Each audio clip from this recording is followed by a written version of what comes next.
යාළුවනේ අද මේ අලුත් වීඩියෝ එකක් අරගෙන ආවා. ගෙදර තියෙන එළවලු වලින් සුප් එකක් හදාගන්න චිකන් සුප් එකක්. මම දැන් එළවලු ටික ඔයගොල්ලන්ට පෙන්නන්නම්. ගෝවා, අලගිරි දෙක තුනක්, බෝංචි ටිකක්, වට්ටක්කා, කැරට්, ෆ්‍රීස් ගස් දෙකකුත් තිබිලා මම ගත්තා. බණ්ඩක්ක ටිකක්, තව මේ ලුණු මල් ගෙදර ගෙනාපු එකක් තිබිලා මම ඒකිනුත් ටිකක් ගත්තා. තක්කලි ගෙඩියක්, පරිප්පු ටිකක්, චිකන් ටිකක්. දැන් අපි මේක හදාගන්න ක්‍රමය, හදාගන්න විදිය අපි ඉස්සෙල්ලාම එළවලු ටික කපාගෙන ඉමු. ටිකක් පොඩියට කපා ගන්න ඕනේ. වට්ටක්ක ටික කපලා නැත්තම් තැම්බෙන්න පරක්කු වෙන නිසා.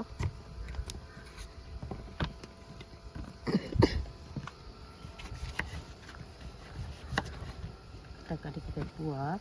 ඊපස්සේ අලගෙඩි මං ගෙදර තිබුණේ අලගෙඩි දෙක තුනයි. අල ටිකක් වැඩියෙන් තියෙනවා නම් හොඳයි.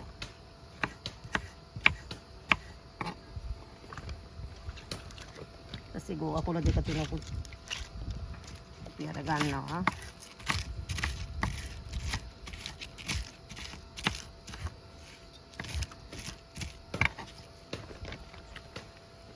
බෝංචි ටික කපා ගන්නවා. ඊළඟට බෝංචි ටික ලොකුවට කැපුවට කමන්නේ නැහැ. මොකද ඒක තැම්බෙනවා ඉක්මනට.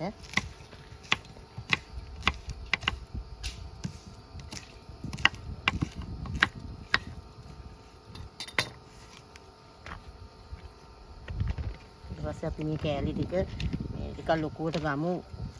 ඒ කියන්නේ කපලා ගත්තත් කමන්නේ නැහැ. නැත්තම් මෙහෙම තව ටිකක් අපි කඩලා ගමු. එතකොට මේක ලස්සනට තියෙනවා. ඊට පස්සේ බණ්ඩක්ක ටික අරගෙන කපා ගමු. බණ්ඩක්ක නම් ලොකු කෑලි. බණ්ඩක්ක ගොඩක් අවශ්‍ය නැහැ. බණ්ඩක්ක ගොඩක් දැම්මාම සුප් එක සෙවල වෙනවා. ඒ නිසා අපි බණ්ඩක්ක ටිකක් දාගමු. ප්‍රමාණයට පොඩ්ඩක්. ඊට පස්සේ කැරට් ටික කපා ගමු. කැරට් වලත් ලොකු කෑලි නැතුව කැරට් වලත් පොඩි කෑලි වලට පොඩි ප්‍රමාණයට කපා ගන්න. අලගෙඩිය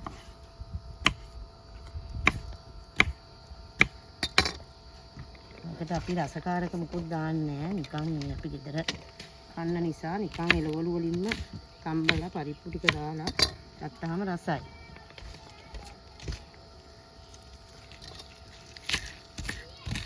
ෆ්‍රීස් ගස් ටික මෙහෙම කොටු වලට ලස්සනට තක්කලි ගෙඩියක් කපා ගමු. ඊට පස්සේ මම චිකන් ටිකත් හොදලා තියාගත්තා. චිකනුත් සාමාන්‍ය ප්‍රමාණයේ කෑලි වලට කපමු. ඒක තැම්බෙන්න ඕනේ නිසා චිකන් ටිකත් පැත්තකට කරලා චිකන් ටික වැඩියෙන් දාගත්තට කමක් නැහැ. ඒත් මේක රාත්‍රියට වෙන මොකුත් කෑමක් අවශ්‍ය නැහැ. මේක හදාගත්තාම අපිට කටු නැති මස් කෑලි ටිකක් ගත්තාම හොඳයි. මෙන්න මම කපාගත්ත එළවලු ටික, මස් ටික, පරිප්පු ටික. අපි දැන් මේක භාජනයක් අරගෙන එකින් එක මේකට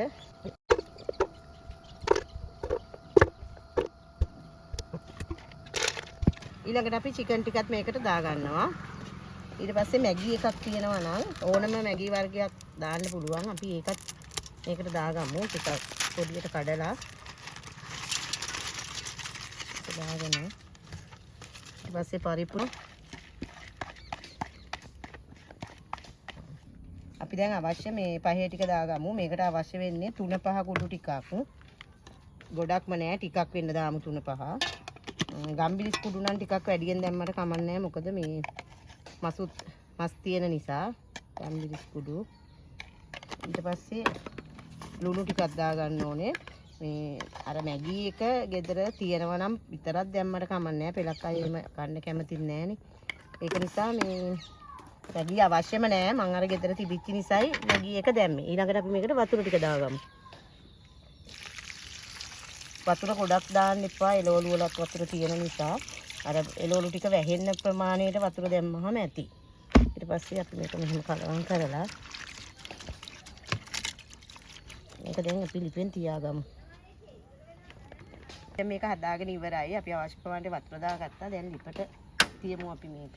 ලිපේ තියලා විනාඩි 40ක් 45ක් විතර වගේ මේක රත් වෙන්න තියලා හොඳට නටනකොට මේ වතුර ටිකක් අඩු වෙන ප්‍රමාණය වෙනකොට අපි මේක බලමු ඊළඟ පියවර. දැන් සුප් එකට හදීගෙන එන්නේ. අපි බලමු දැන් පොඩ්ඩක්. තව විනාඩි 5ක් විතර වගේ යනකොට නම් ඇති වෙයි. ඊට පස්සේ මේකෙන් ටිකක් අරන් බෙන්ඩර් කරලා දාගමු. උණු බලමු පොඩ්ඩක්. ලුණුනේ මැටි ගානට. මේකේ රස එන්නේ ගොඩක්ම අර චිකන් එක දාපු නිසා තමයි.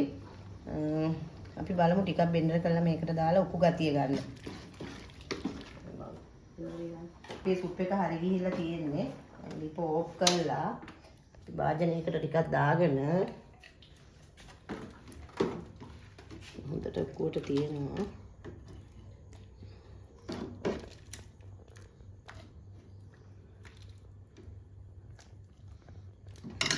රස්නේ තවම රස බලමු.